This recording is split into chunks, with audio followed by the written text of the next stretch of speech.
You'd have to imagine, especially for Mousesports, coming into this just like a 20 to 30-minute break right after that win, that grueling win over Tai Lu. They've got to be feeling a little bit haggard. ENCE has been sitting around waiting all day, having to watch that series go to overtime on map 2, go into a third map, all the way down to the wire. So here we are, live into the pistol round of these grand finals. Mousesports starting on the CT side, and yeah, you said it. This might get a little bit scrappy in Aerial. He's already out. He's already going to take shots. P250 headshot onto Kerrigan. Yeah, it's looking good. A nice opening, but his teammates are taking things a little bit more chill. The Ivy push has been neutralized, and Aerial's still doing damage, still causing problems from hell. That's going to be very confusing for Mousesports, who have now, well, soon they'll realize the bomb's about to go down, but not on A. It's going to be on B. So that's quite the rotation, and during that time, Aerial's distracting them. I mean, these T players events could be absolutely anywhere on this B site. Yeah, but a lot of them are going for flank. Sergey's pushed up towards CT spawn. Alu is coming out of ladder room to wrap around through connector, so it's really only X7 involved on the bomb site. Sergey is going to have a big role to play, making sure he pounces at the right moment. If they're aggressive, if they find this kill and push onto the bomb site quickly enough, it could be all over. But they're taking damage, and they're not going fast. Alu misses his chance, and Sergey now from behind, the assassin. Yeah, at least he's able to claim that kill. X7 on the bomb site doing a lot of damage. The stick, and there comes the knife, and he, oh, well, Sergey's going to steal that, deny the knife, but who cares? The round is won by ENCE, and that is a great start for them on the T side of Train. Mousesports, surely we're going to see a force buy. This is definitely one of the better maps for that CT force buy. That got a little bit spicy, though. That defuse was coming in real quick. If that headshot doesn't come in, that knife better connect. He was a little bit of a ways away. A nice pistol round, though. Nice job from Aerial as well. Purely a distraction with his teammate coming from Ivy. That lured all the defense away from the B bomb site. Very effective P250, and now we've got Woxic on the scout. He was a monster with these scoped weapons on Dust 2, on Inferno, and here we go. Misses the initial tag, and Alu gonna try and create space and be a force with this MAC-10. Yeah, they're really close, though, with these pistols, Mousesports. Could be causing some issue, but we will have X7 going down fairly early on here. I'm not sure how recoverable the weapon is. Alu is in proximity around T main, so Mousesports have to be cautious of that. And also ENCE, they're already making the next move, looking to maneuver into that B bomb site, and the rotation's coming in from Mousesports already. So Mousesports seem very well prepared. Yeah, I think ENCE gave up the game a little bit. That presence outside was not nearly effective enough, and now coming back to inside, Mousesports, you're exactly right, has a perfect read. Aerial with the AK-47. No one has been shown yet from the Mousesports side. They're trying to find him, but look how disciplined Mousesports is being on this bomb train. Aerial's going to find one. The patience eventually wavers, and that's a double kill with the AK-47. Rops, though, they don't clear him out. Oh, he's got both. He stopped the plant. It's a 3-on-2, and Sergey, Alu, they have no HP. It's all onto this flank.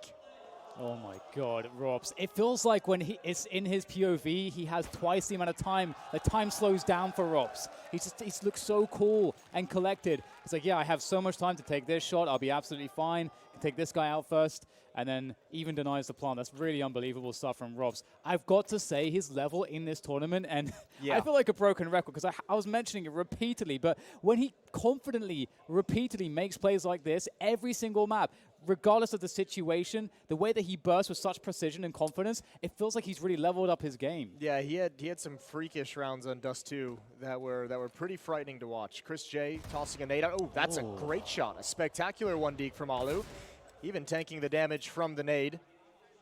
That's exactly what you need to start this round out as ENCE try and return with 5 deagles. X7 getting tagged, though. That does soften up ENCE somewhat, despite being a man to the good. The issue is they don't really have utility to break some of these positions to get close with these pistols, and numbers are the advantage.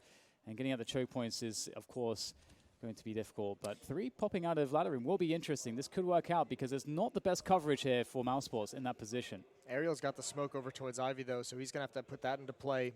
That can help his teammates. And the more these players from ENCE get tagged, the less likely they're going to want to challenge with the deagles at long range. That'll soften them up way too much to go for those jiggle peek 1-deeg shots. At some point, they're just going to have to pull the trigger and go for it. 52 seconds left in the round.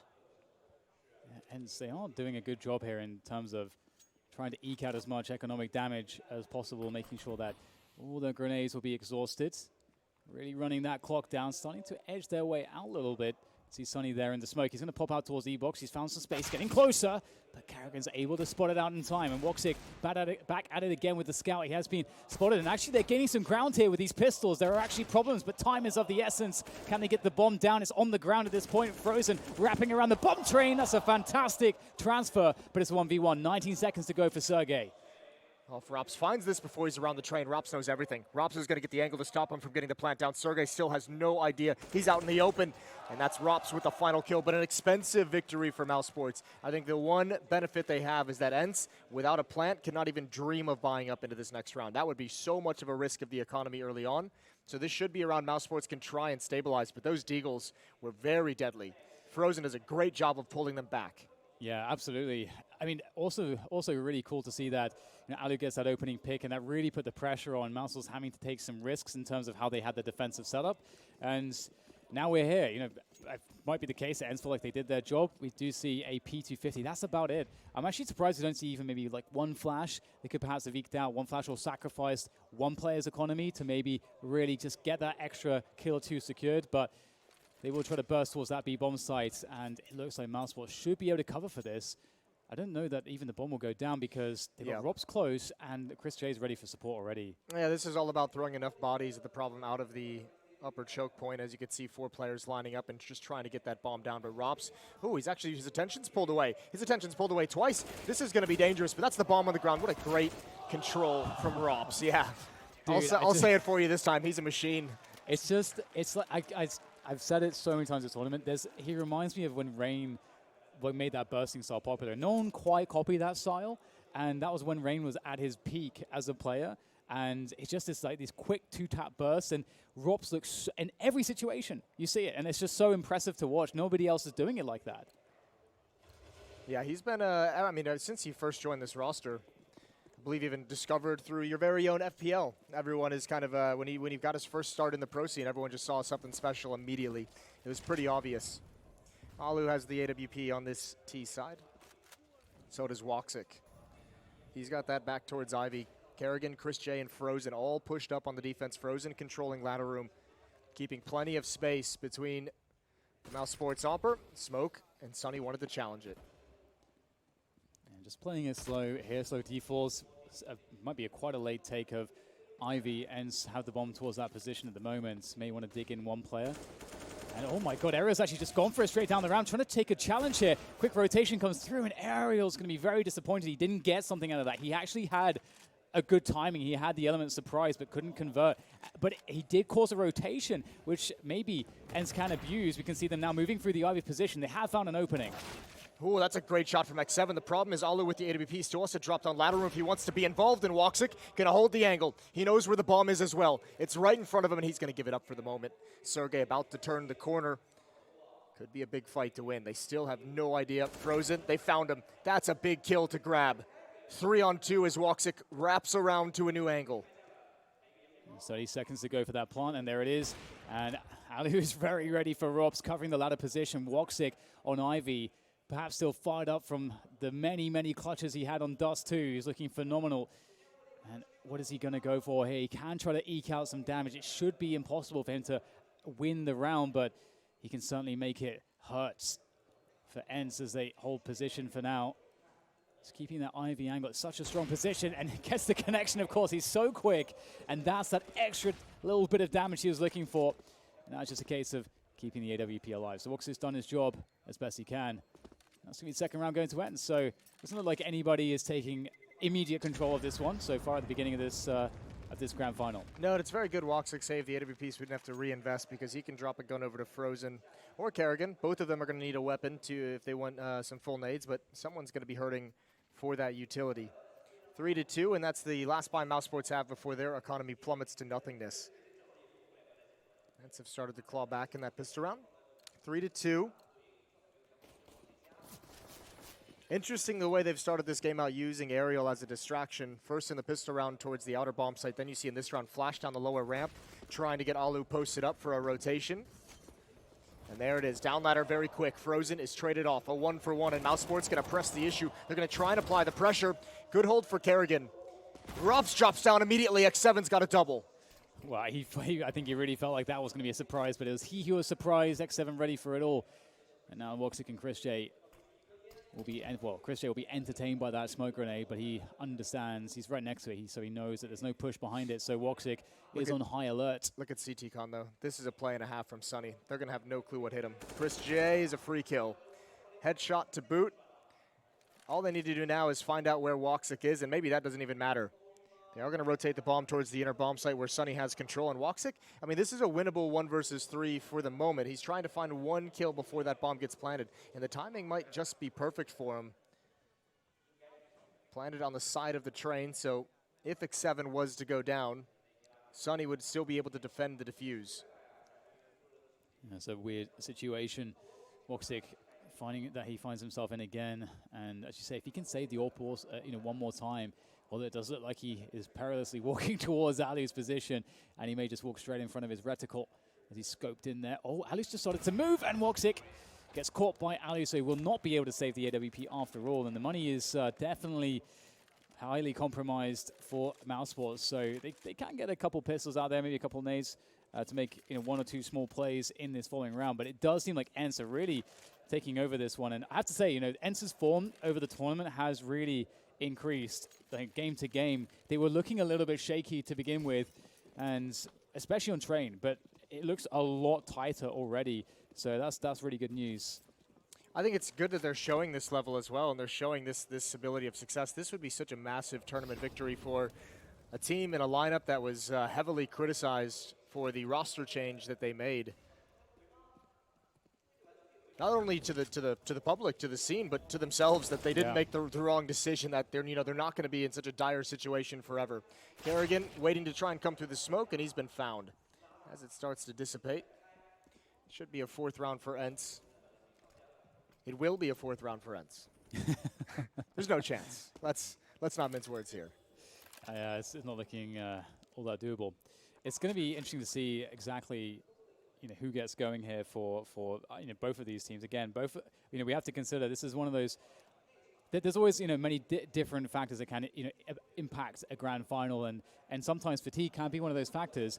And what's really cool then is that you really get to see which team makes less mistakes and how they manage to survive the mistakes that are made, and it becomes such a mental game, and and the good psychology on the entire team becomes so critical in those moments as well. I have to say, just the comeback from Mousesports earlier, honestly, the series was looking so dire. It was 15-8 on Inferno for Tyloo. Yeah. That was so mental. I could not believe they made that comeback happen. It's because they were like, if you looked at them, it looked like they were out of the game. Like, just mentally, like no one could make a play. It's just nothing was going right. It's so crazy that they made it work. And after getting crushed, 16-6 or something on the first map. So it was definitely quite a turnaround for them to find themselves here. We were watching that series a little bit with ENCE, and it was just like every once in a while I'm looking back at the ENCE guys trying to figure out if they were nervous, and obviously they're finished, so you can't tell what emotion is going through their head. Yeah. But I have to imagine on some level they're probably happy they didn't have to play Tyloo with that crazy style in front of the crazy crowd. Oh, yeah. Oh, yeah. Chris J eats a nade down to 55 HP. Rops alone at the inner bomb site. Not calling for backup just yet, but Chris J is going to be on the rotation. Love this from Mousesports. We get a very fast take of T-Con. In fact, even smoking it off here. So that does create a lot of issues for ENCE. Obviously, they have a lot of control of the inner position, a lot of presence there with the bomb as well. So looks like they have their sights set on B. If they weren't already going B with T-Con being lost at this point and no one really able to take it back, it's a committed play to go forwards, and Rops is ready for it, Chris J's ready for it, but how much damage can they do? Rops from below, looking clinical as ever, gets a double to his name, and Chris J still alive. Rops gets 3, still alive somehow. The Deagle comes out, and Aliu's able to trade, but the cost is surely too great, but maybe not, because here he is. Aliu is uncanny in these situations. We've seen him pull off some amazing, incredible train clutches. 50 seconds. And X7 is going to watch behind. Let Aliu do some work towards that inner bomb site. See if he can clear things out. Flashbang into the sky. Flank still being watched. It's a stalemate. Frozen turns the corner, wins that battle. Now it's definitely all on Aliu. And he spots that player just a little bit late. Coming back for the bomb, and still 30 seconds on the clock. And Frozen just backs off. Aliu, I think he's out of options here. There's nowhere to go. He's even had a player move up close, an angle he won't expect. Over towards Spindles. There's the pounce. Woxic gets the final kill. He can pick up and convert into an AWP, and we're all tied up once again. Yeah, it's really back and forth, isn't it? No one can quite get the control of the economy early on in this one. And I mean, it's going to be interesting to see like how that actually plays out, because typically I think you'd say that that would favor the T side pretty remarkably so, because the buys are so much more difficult to get for the CTs. They need full utility on train. You have to have full utility. You need the AWPs. If you don't have full utility, suddenly the T side gets to have access to to those T-con pushes that are very quick, and you can't stop them. And then the game really takes a turn for the worse if you're on that CT side. And well, there will be money for AWPs and utility here for Mousesports, and Mox is going to take his AWP inner, so it might be unexpected from the ENCE perspective. It'll allow Rops to fall back as well. He's starting to get that deep angle to peer towards the stairs, so Rops can either push with it or fall away. Here's a battle about to come. Sergey gonna try it clear out. Oh my God, I cannot believe he just hit that shot. Woxic didn't even have a chance to respond, and we know how quick he is. That's disgusting. Sergey now gonna drop down ladder, and they've gained position outside. Chris J playing behind the smoke there. Sonny will make his presence known from Ivy. Karrigan helplessly locked away by that smoke. Chris J having to do everything from the side by himself. That's great use of utility and coordination there from ENCE to bust open this bomb site and get that plant secured. But Karrigan now has found his way back into the action, lurking around the bomb train, wondering what's going on here, because the bomb is yet to be planted, and it's just ENCE waiting it out. They're waiting for the move, and they found it. They've taken down Robs. It's all on Karrigan now as he looks to wrap around the train. Just barely missing a play. He's in amongst them, but it's really nothing to do. Sergey takes him down, and ENCE will convert yet again, and now it's Eco Town for Mousesports. What a luxury for, even Woxic in chat saying nice shot. What a luxury for ENCE to just be able to have someone like Sergey just slide out with an AK and immediately decimate an offer in that fashion. That was so incredibly quick. Yeah, and it's one of those peaks too, which is, especially with the Krieg, you get that right eye peak against the AWP, which is on that left eye angle. You get that slight advantage, but still, it shouldn't really be possible against someone like Woxic. So that is indeed pretty mad stuff. And we will see Woxic actually going aggressive with the 5-7. He's going to be set up by a flashbang from Chris J. Through the fire he goes. Quick pop on the headshot, and that's actually a quick 4v4. So that's something. That's a bit of a wild play. That's most of the danger they have in this round. Still a P250 on Karrigan. And they've already taken control of the base of Ivy as Chris J rotates into position. To his death, Karrigan as well, climbing the ladder, likely to his doom. And yeah, he sees that fight and he wants nothing to do with it. Little does he know, there's an AWP keeping him pinned in, so he jumps right back out and takes a bullet from the AWP. Another round to be on the board for ENCE. It'll be a 6-4 scoreline. Yeah, this is definitely a good start. It's interesting in Counter-Strike as well, like the flow of a game, the storylines that can arrive as a result of it. For example, this is a very different flow versus what we saw with the Tyloo Mousesports, where Tyloo Mousesports was one team was dominating and really putting the other one through their paces, and then that kind of switches at a certain point. Whereas this is a kind of back and forth. You don't quite know. There's plays being made by both teams. No one's quite sure who's going to take control. Well, another round on the board after this, and I think ENCE, you'll say they took control. It's been 4 of 5. It's about to be 5 of 6 of a run for ENCE. Looking very solid on this T-side train, and they also have the money control. They're going to build up some cash with 4 players surviving. Woxic will have an AWP in the next round, and I think Alu's even laughing a little bit during this round. Mac 10 picked up by Frozen. He'd love to find Alu here. If they try and retreat this fashion, this would be great actually for Frozen. Rops might try and do some damage from behind, but Frozen surely get a pounce. There's the first, there's the second, he's got the AWP. That's a beautiful play. They never saw it coming. Oh my God, that is value. That is so sick. Yeah, who's laughing now? Oh my God. Wow, okay, that's really interesting. Now, Mousesports know that playing aggressively has helped them. When we saw Karrigan go for a fairly quick T-con take, they had a setup for it. That was really beneficial for their ability to stay on top of ENCE's movement. So we may see them try to take more initiative with plays like that. We'll have to see if ENCE even allow them. It depends on ENCE's pacing. But ENCE are taking 3 towards Ivy, so heavy presence there to begin with. And Woxic's there with an AWP, and Chris J's picked up that second AWP. And Woxic, fantastic opener onto Alu. So already ENCE perhaps going to have to go into plan B mode. I think Alu's trying to catch him off guard with an awkward timing. Normally you're waiting for like a run boost. Normally you're waiting for a peek on top of the garbage bins. And Alu just goes for the dry, short peek. Woxic not punished in any way. Sonny with that shot, might come through the smoke, might hear the reload, almost punished. Woxic under a lot of pressure. Chris J, the second AWP is rotating over, and Sonny, he's gonna get trucked from the side. Oh man, you hate to see it if you're Sonny. You're so focused on getting the punish on Woxic, but it slips away. And now X7 is going to have a lot of work on his hands. Alone on the Ivy position. Still a pivotal spot to be holding on to. And X7, he might be able to get the drop on one of these CTs here. We've got, of course, Carrigan up on top of the green, very close by. X7 doesn't seem to be able to see him just yet. Is he checking? Oh my God, the timing of this is absolutely brutal for X7. And finally Carrigan appears, and that's the bomb down on the ground. The smoke dropped to just make it worse. Yeah, but I mean, X7 got Woxic far back with the AWP, so there's at least that. Carrigan goes one more. Aerial falls. Chris J adds in with the up. I don't think they can salvage that. That AWP is way too far back. A 5th round for Mousesports, so yeah, ENCE not complete control of this game, and still it goes back and forth. Double up back in the hands. Chris J had plenty of money. Woxic had plenty of money.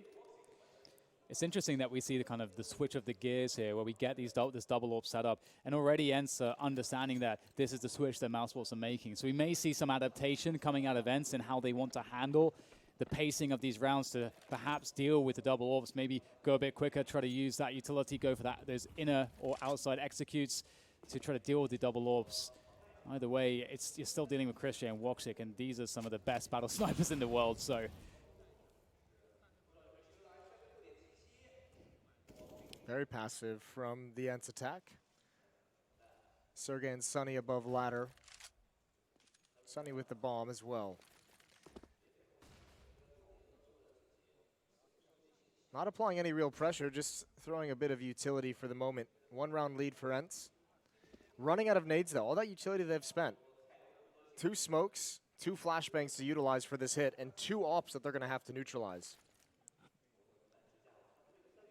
So really changing up that pacing, but not speeding it up, just slowing it down. And there we go, now flash comes out, Carrigan by E-Box, will take down Aerial. There's nothing there for ENCE, and that smoke really hurts, forcing his way through his Alu to get some forward position. You can't allow to be locked out by that smoke, but it is getting worse for us. Frozen holds onto the ladder position. Alu now has to get something, but he gets denied by Carrigan. Carrigan's been playing expertly around that sandwich position so far, and it just gets worse. Yeah, this is really ugly. Sonny still with that smoke that just never got utilized, was never able to put it into play.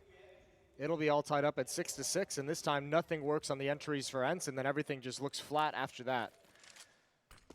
I feel like ENCE kind of have to go fast now, and I feel like Mousesports are going to read that. I feel like it's going to be an obvious tell. ENCE has to save now. They got no money. It's all been ripped out of their hands. 6-6.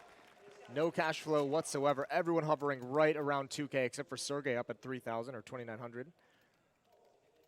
But not a whole lot of options. That's a round where they just ran straight up out of nades.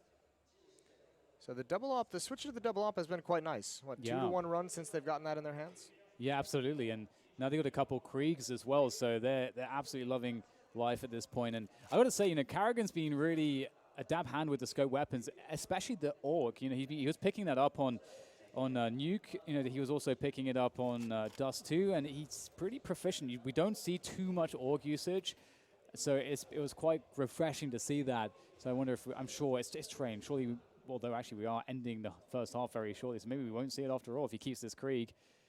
And I guess our questions will be answered shortly as to what ENCE will do to try to do something against the double AWPs. Because as you say, like playing the slow pace, Mousesports are proactive enough. They're taking initiative that ENCE can't quite find the picks, and they're not getting the positioning either. So should say six rounds in your T side, even if it finishes 6-9 in the favor of Mousesports, I think you're going to be okay with that if you're ENCE. That's not a bad scoreline to bring into the second half. Obviously, with 3 rounds remaining, you'd want to add at least 1 more to that tally. We'll see what they've got out of the pause, but again, the money is the problem. You can't dig too deep into the playbook. I think this is more talking about, you know, what you might want to do to get a plant. Yeah, absolutely. I liked what they were doing with Aerial, just like getting him into a forward position to at least keep the pressure up, and that also allows, you know, that kind of takes away attention from Ivy as well, and so, you know, you start to thin out the defense a little bit in terms of just at least not having everybody looking at one spot, because that's kind of how it's been for Mousesports with the slow pace. They're able to very easily understand how to have their CT setups. And that's kind of what is difficult in train sometimes, is in the chaos, is you don't know if your team is quite covering you because attention shifts so quickly. Yeah, I think the problem is that, I mean, ENCE has kind of gone away from some of that style. Just the double op has been done a very good job of at least taking away the early aggression, the plays that ENCE is making for some of the opening kills. When we watched ENCE versus MIBR on this map, they obviously had some very nice plans of how to find opening kills onto MIBR. But not enough time, I don't think, to come up with the same kind of detailed ideas, you know, with the break. You know, they only found out who their opponent was going to be 30 minutes before the grand final. So that's a good point. Yeah. How are you supposed to, you know, come up with a plan that quickly? That's going to be super detailed. Yeah, that's a really good point actually, and that actually adds to the point that you're making before that ENCE is probably very happy they're not playing Tyloo because these teams don't have much experience against Tyloo, that's for sure. And it's like we'll get the unpause coming in. We'll be underway very shortly. And I'm really curious about ENCE's answer here because we're going to see it very shortly. Obviously, they're on the save first. We've had some time to think about it ourselves. We haven't actually seen too much play around inner in terms of, you know, defaulting and kind of harassing A and then kind of going into that inner play in the late phase of the rounds as well. So that's another option available to ENCE. They've just gotten shut down so much. Yeah, it's really hard when there's a second AWP. Inner becomes very difficult. That is for sure. Well, here we go. 2 flashbangs on Sergey. None of those pistols are upgraded, so they're just going to try and run the gauntlet to the bomb train. And you have to admire the courage trying to do what the death by 1,000 cuts with these Glocks at that range. And they do find one, but that's about it. Bomb doesn't even come close to being planted. Mousesports handles this one with ease. And that's a 7th round as they take the lead. And will they save the Krieg? No. So actually they do get rid of one of the Kriegs. So that's nice. Only one Krieg on the CT side now. But Carrigan has picked up that AUG. So we will see it in the end. That's lovely. Still have a scope. Yeah. And Mousesports should be fine in these final 2 rounds. I don't think they're going to have any more monetary issues. We'll see what ENCE talked about in the timeout as they invest everything that they've got. Sergey and Sunny towards the inner bomb site. Some utility being thrown out initially outside. This looks like an aggressive take of these box halls, and Rops wants to meet him with aggression of his own. Ooh, that's a great headshot. Over the smoke, Sergey's going to get the trade, an important trade. As Kerrigan, he pushes aggressively in towards mid. I just love this activity, this aggression, and he just falls back immediately.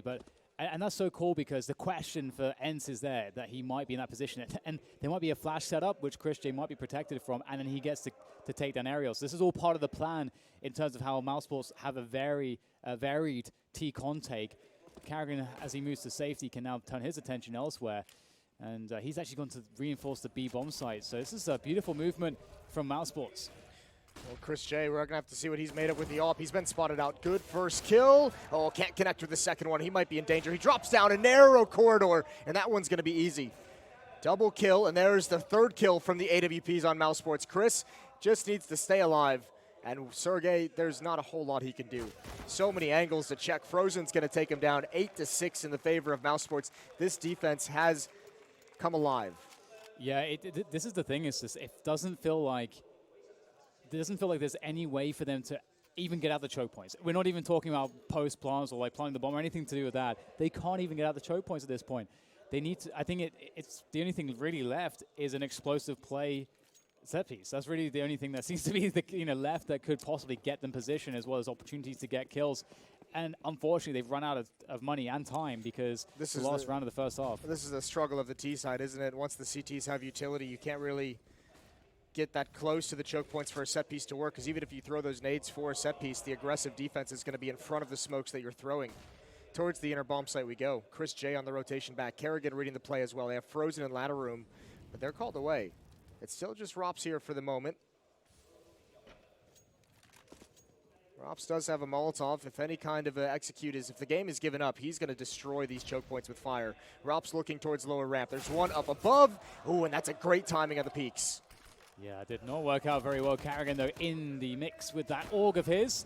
X7 will take him down, so it seems like the most unlikely round might be the one that ENCE are able to secure as Woxic and Frozen have now arrived onto the scene. Woxic scanning around to see what he can find, and he sees the barrel. Easy free kill for Woxic, but what else can he find? There are players that could be lurking anywhere. Sergey goes down. My goodness, what is happening? Woxic picks up another one, and now it's just on to Ali again with the Galil. 1 versus 2. At least he'll get 2 1v1s, but Frozen nails it. That's enough time. That's a 2 versus 4 retake. Oh my God. That should have never slipped away. I don't even know how it necessarily happened. I think ENCE was actually set up, pretty decently. They just lost every fight that was presented to them. The connector was totally open. It might be the case that they just misread where the rotation was coming from in terms of Woxic, and he was able to get out of connector for free. That's so wild. It's just one blind spot. That one blind spot, and it just starts the domino effect. That is kind of crazy. And it will be at the 6-9 in favor of Mousesports, like you said. But much like the exact point that you made was that they can be more than happy with it, what they achieved. They're going to be okay with it. I think there's a couple areas where they'd be frustrated. Obviously, that retake right at the end is probably going to piss them off a bit. Winning the pistol and losing the second is going to be upsetting. There were a couple situations where if they'd gone in the favor of ENCE, would have been a much more dominant half on the T side, but such is Counter-Strike, Dan. 5 rounds to end the first half for Mousesports, 5 rounds in a row. You've got to be pleased if that's the defensive output you have on train, if you recover that well. Remember, it was a 5-1 run at one point for ENCE, so they really figured out the answer. The double up, that was it. Once they got that going, it was all over. And remember what started that was Frozen with that MAC-10 out towards Ivy. After a round win from ENCE, he comes in hot, gets 2 kills, picks up an AWP that allows them to have 2 ops, essentially for the price of 1.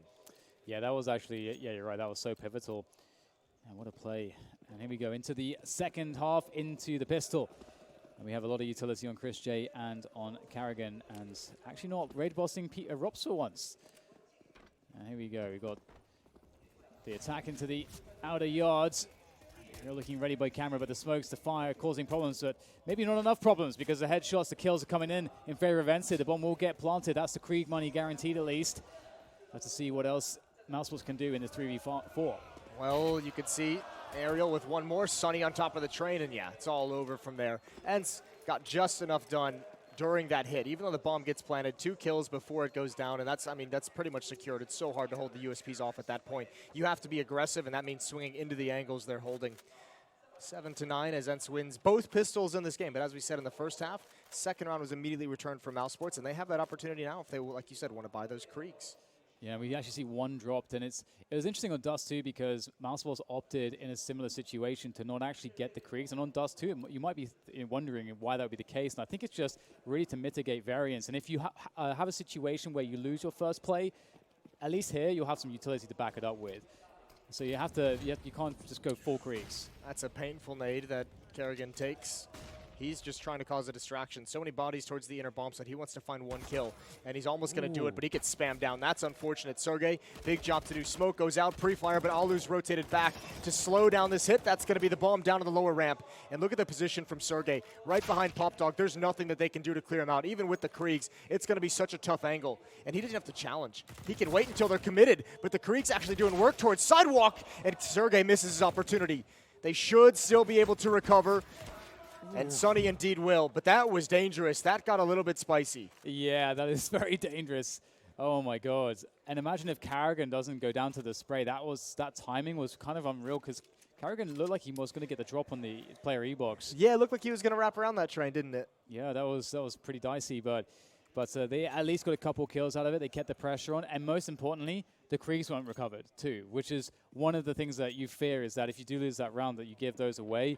On a map like this, they're so valuable for the CT side. Either way, Rops will have Krieg, Deagle and Armor, and the rest of his teammates.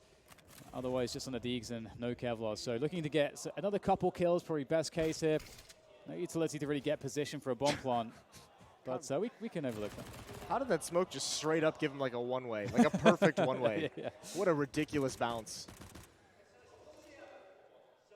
Yeah, Rops with the armor and the Deagles picked up by some other Mousesports players. I mean, they got a decent amount of kills in that previous round. Remember, any economic damage they can do here is valuable. 1 or 2 kills would be massive. That's what Mousesports is looking for between Rops and Frozen. But everywhere they go, it's a disadvantage. I feel like the most similar player to Rops I can think of is probably Valde. Okay. Because both lurkers, both slow, methodical, very smart players, but both also extremely lethal. Man, Valda is still just chilling, isn't he? Yeah, it is. We were kind of waiting for his career to really take off, right? In that sense. Obviously, he's an incredible player, he's already done great things, but we know that he could do astronomically great things, it feels like. Yeah, I'm interested to see what he has in store next. We all know the rumors, but still taking a while for that whole situation to resolve itself. All tied up at 9-9. 2 SMGs still in the hands of ENCE. They've got full utility. I think they're just going to keep these as well. Not even bothering upgrading yet to an AWP on Alu. AWP and Woxic on the T side. 2 more Kriegs in hand as well. Right, so this one on B for the time being. Typical way to start things out. ENCE want to gain that forward control, especially with the weapons that they have. And Chris J, oh my goodness, was that through the smoke? It was over the top of it, I believe. I believe Alu was on top of a train. Sonny's climbed up to pick it up as well. Maybe not. Maybe he just got spammed. I'm pretty sure he was on top of the train, though. Talking about lurking, Rops is already beginning with the lurk and around the B bomb, so it looked like he wanted to go up there. That would be quite dangerous. Well, this looks awkward for X7 and Sonny. They're both at the bomb train, and X7 has a UMP, so it's not like that's any kind of a great position to be in. And they're actually stacking. See if they're going to hit a timing on an inner set piece. And how long do they want to keep 3 players here? Or do they choose to get aggressive? Because they're relying a lot on aerial and ladder room to be able to hold off any hit. 3 players for Mousesports going towards Ivy, where there's absolutely no presence from the Finnish defense. It's kind of a weird situation because they put themselves in a spot, as you say, where a save even might be on the cards if they completely lose bomb site control and have completely guessed wrong. But Mousesports are moving so slowly. ENCE do have a moment, a timing to maybe go forwards, and Rob's just toying with aerial. He might actually get the better of him up and down the ladder, but Sergey, oh my God, Robs is ready for it all. And he's looking to spam down aerial, just keeping the attention of him in the ladder room. And there goes the Molotov. There's nowhere for aerial to go. He's just stuck in that position. Robs, it's a slow death, it seems, for Aerial. He's still alive somehow. I don't know. Sonny's alone on the bomb train, doing what he can. Some 1v1s, but it's just simply too much. And Aerial does inevitably die. Rops is so good in this position, and you're right. He has this weird ability to bait those ladder room players into a peek up the ladder where he just loves that fight. His snap onto Sergey as well on the flank, I thought Sergey caught him entirely off guard. But that is beautifully done, and then Rops from there just freezes Aerial in place. That is going to be a big challenge throughout this half, I think, for Aerial, to go up against Rops in that position. Very, very strong from the T side. Double op setup for ENCE of their own, brought out much, much earlier. Round number 5. Indeed. I like it. See if this dramatic change of style will help them against the likes of Mousesports. Mousesports going for a default here. 2 players towards Ivy.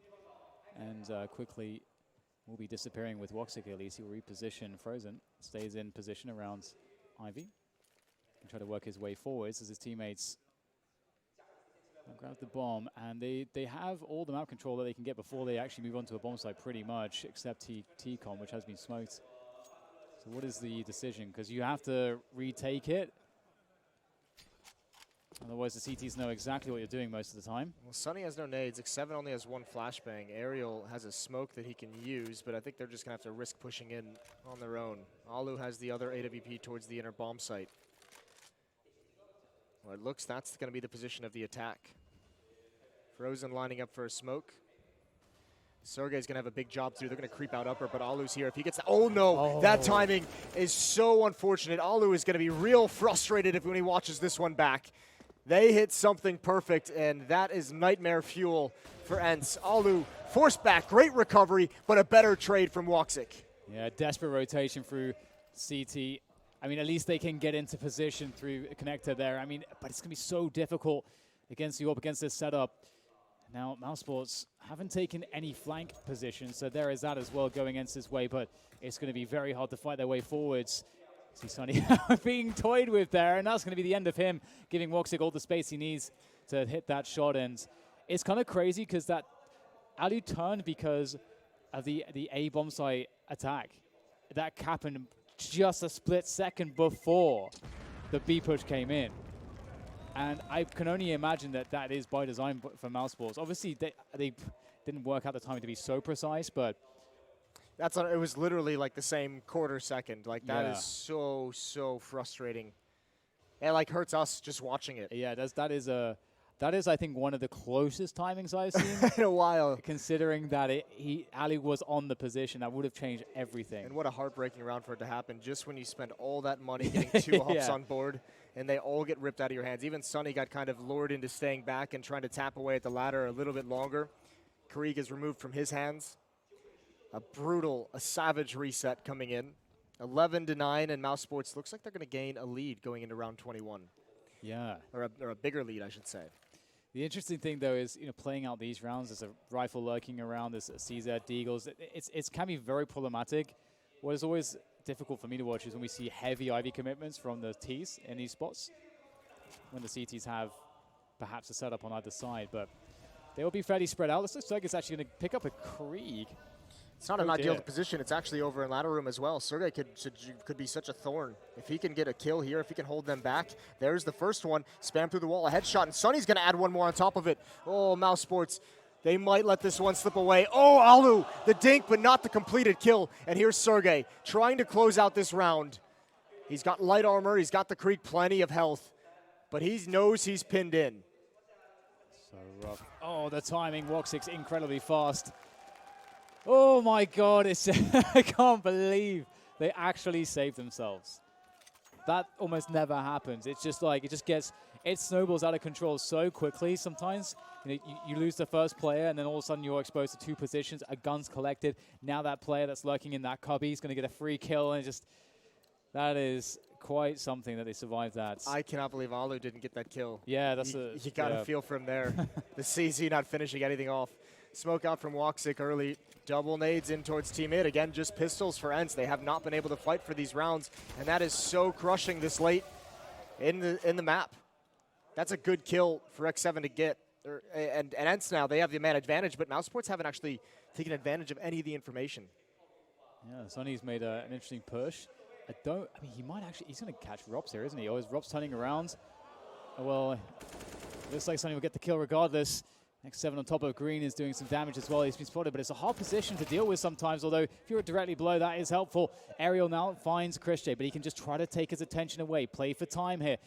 Although, it looks like he's been absolutely outmaneuvered, it seems. Bamboozled. Chris J, they swing wide on him, and he can't get the second. But there's Woxic for the trade, and he was so clutch in the last series. He has no idea. Sonny's in the same spot. 12-10, ENCE pull out a miracle. Coming into this round, just pistols. And they needed that so badly. Mousesports is about to shoot up to a 13-9 lead. They had to put a stop to it.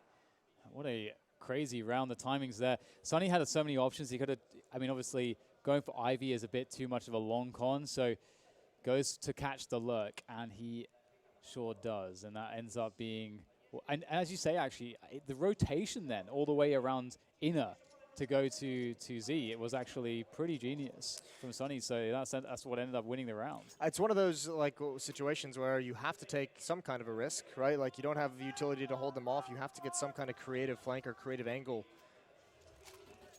And you're right, it worked perfectly. And that's a turnaround. Look at the money on Sonny. 5,700 as the only living player from that previous round. But all of a sudden, ENCE goes from having no money, from having to save, to just being a very powerful buy. They have the AWP back in Alu's hands. Plenty of Molotovs, plenty of smokes. 2 kits as well. We see actually a MAC-10 on Frozen. So I'll be curious to see exactly how he opts to use that MAC-10. Oh dear, bit of an exchange there. Woxic not really looking all that good. Down to 15 HP straight away, but he's on the AWP at the very least, so that is something. He did at least tag Aerial as well. Did he at least get him down to half HP? And Aerial's the one playing ladder room, so that makes him a little bit weakened for those nades, for those spams from above.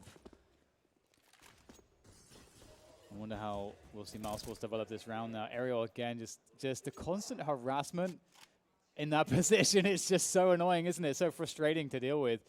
And Sonny's actually going to reinforce the position, it seems like, doubling up on the ladder room. And considering that the rotation's coming through the winner, which it seems like the read is there for ENCE, given the information they just gathered, they are going to be extremely ready for this. Yeah, that opens up the very fast flank, doesn't it? This could be a disaster, especially with 2 players coming up the ladder. Even if they get the first kill watching the flank, they might not expect the second one.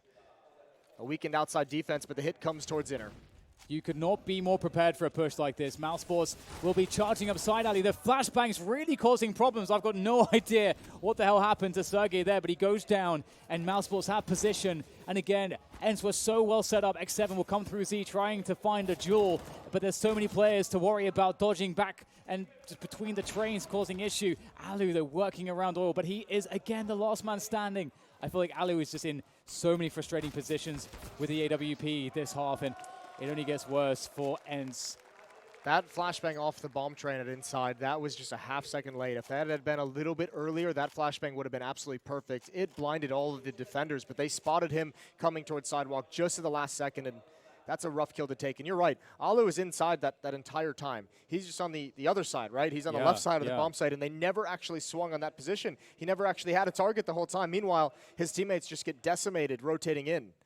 That's brutal, and another great response from Mousesports. They're putting together a very good map here on Train. 4 of the last 5 in their favor. And that's one of those rounds, too, which, as a team, it feels very, very... That's like a bad round to lose, because if you look at the minimap before that push comes in, it's so insane. There's 2 players in ladder inference and 3 on the B-bomb site. They know it's coming, and they couldn't stop it. Well, listen, one of the questions we had about Mousesports that is would they be tired after that grueling series with Tyloo? This first map, at least you got the young guys, Woxic and Frozen, delivering for you. 22 kills on Frozen, 20 on Woxic. You know, Chris J and Kerrigan, a little long in the tooth. They're getting up there in age. They're not made for 2 back-to-back best-of-3s these days. Yeah, Frozen actually as well. This is a really important grand final just because that last best-of-3 against Tyloo, he really struggled against the Tyloo. But here he is, looking a lot better, rejuvenated, refreshed, re-energized. They know they've got one. Pinned down, Aerial tagged up, the nade to finish him off. Mousesports knocking on the door of 14. It's a matter of time here for Mousesports, looking to see what will be the next maneuver. The aggression from ENCE. Desperation starting to set in, although Chris J's been tagged, it's not going to really deter him, very confidently moving through anyway. I was going to say, what the hell is he doing after getting dinked? I could not believe he led the way out. 7 HP. Rops down low as well. They know Sunny's along this back wall. The dog with the house on fire, or everything burning around him. This is all fine? Everything's fine. Everything's fine. You just have to turn off your HP. That's the trick. Okay. If you never know what your HP is, you'll always be confident. Explains what it's like playing with you. Yeah. You didn't even understand it until you said yes. And then I afterwards was like, he's right. Oh goddamn. That was very astute, very apt. Sunny sticking around to try and find any kill down the stretch. It's not going to happen. All right, 14-10, an impressive opening map in this grand final for Mousesports so far. Not over yet, but they're just 2 rounds away from taking a 1-0 lead in the grand final. We talked a lot about how important this grand final would be for ENCE in the context of that roster change, of proving that, you know, there was some intelligence behind it they could build up. Mousesports as well. This is a roster that we've talked about having so much potential with guys like Frozen and guys like Woxic coming in and getting a chance to be under the tutelage of Kerrigan, him coming in and having another chance to build a team that has a lot of skill and a lot of talent. Yeah. And they've had some impressive things, but they don't have any of the results to really match the potential that we all see and the skill that we see amongst these 5 players. So true. So true. It's at least looking a lot better here in this tournament for Mousesports, so we'll see what else they can do. Looking to try to close this one down, but ENCE still have something to say about it. We see no inner presence coming in from Mousesports, actually. Quite a lot of focus around ladder, and Carrigan's gone for the push again. He's found a connection onto Aerial around Sandwich. Oh, hello. Finds one on top of the green as well. Able to take him down. Carrigan is on quite the killing spree. Pushing forward, taking control of the outside bomb yard all by himself. 3 kills. When will this guy stop? Leading by example. Carrigan with the Kree finally taken down, but he's left a wake of destruction. And Frozen knew exactly what the next step was for Sunny. Up the ladder, but you're right. The captain takes the reins, opens up the outer bomb site by himself. I don't even know if Sergey's going to go for this. There's no money on Aerial. There's no money on X7 and Alu. They need this M4. Oh, man. The dejection, the deflation. Very demoralizing situation for ENCE. I mean, it is one of the beautiful things about Counter-Strike is that it's just never over till it's over. It doesn't really matter. I've seen some crazy things, Jason. So have you. Yeah, well, I mean, this is also the CT side of train. So ENCE, I mean, if they get, Yeah. you know, and we've seen some of the rounds won just in this map as well, just with pistols on that CT side. So if ENCE can do it again, get an AWP in the hands, it feels like they really want that weapon. That's the brutal part. That switch into a double AWP in the immediate reset is just like so crazy how that has decimated the economy. Now a 6-1 run in the gun rounds for Mousesports. And that's the reason why, for example, the way that Mousesports did it really is the ideal way, picking up the second AWP from your opponents as opposed to having to risk your economy by taking the investment on yourself. And that's always I mean, there are some teams. You don't get a plan that way, though, do you? No, you don't. But I have noticed some teams will play the rifles out for a while till they build their economy, then add the AWP, then add the second AWP later on. ENCE went it for it straight away. And that's a stylistic choice, but it has its risks. And we see that highlighted here as we go into what could be the final rounds. It's a scrappy buy for ENCE. And Mousesports not fooling around. Carrigan's at it again, but he doesn't get quite so lucky this time. Yeah, this time it's a little bit crazy. Chaotic in the outer bomb site. Rops, he can't peek that. He doesn't have the HP for it. It's got to be Frozen and Woxic to take this round over. Frozen, as the smoke clears, wants that fight. Sunny takes some damage, knows the position, doesn't want to go for the duel. At least not yet. What a peek. What a heads-up duel to win. Woxic now firing shots in from T-mid. And Sunny backs off, so the AWP has the advantage of range. Oh, man. Woxic, he just devours his opponents. Let's play from Rops. Oh, this is going to be awkward if he can catch it. Now he needs to back away. No HP for that fight. Some attention. Oh my God, he wins that battle, finds the instant headshot onto Sergey. And now Sunny has to rotate, and he is very far away. They don't know where Sunny is, and so they don't know necessarily like how to best position against him. This is over. Is surely such a difficult spot. It is Sunny, though. He might find a timing. He's running, though, and he's been hurt. He has been hurt by Robs. He's running all the way. And this is going to be a very flat finish for Sunny, I'm afraid to say. And Woxic is the one to take him down. 16-10, Mousesports pick up the first map of the grand finals.